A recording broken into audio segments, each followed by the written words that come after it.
এটা নবী আলাইহিস সালামের গুরুত্বপূর্ণ একটি সুন্নাহ। প্রিয় দর্শক, আমরা যারা কর্মজীবী এবং নানা কারণে আমাদের সারা রাত জেগে ইবাদতবন্দি করার সুযোগ হয়ে ওঠে না, আল্লাহ রাসূল সাল্লাল্লাহু আলাইহি ওয়াসাল্লামের বিভিন্ন হাদিসে কিছু কিছু ছোট ছোট আমল রয়েছে যে আমলগুলো করার মাধ্যমে সারা রাত জেগে ইবাদতবন্দি করার সওয়াব আমরা পেতে পারি।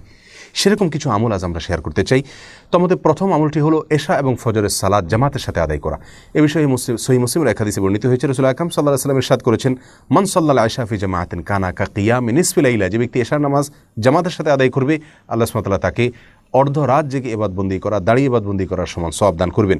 ওমান সাল্লাল আশা ওয়াল ফজর মাল জামাআ ও ফি জামাআ কানা কা কিয়ামি লাইলা। আর যে ব্যক্তি এশা এবং ফজর উভয় সালাত জামাতের সাথে আদায় করবে, আল্লাহ সুবহানাহু ওয়া তাআলা তাকে সারা রাত জেগে ইবাদত করার, দাঁড়িয়ে ইবাদত করার সওয়াব দান করবেন। দ্বিতীয় আমল হলো ইমামের সঙ্গে এশার সালাত এবং তারাবির সালাত সম্পূর্ণ শেষ মুহূর্ত পর্যন্ত থেকে আদায় করা। এ বিষয়ে তিরমিজি এবং আবু দাউদে বর্ণিত হাদিসে রাসূল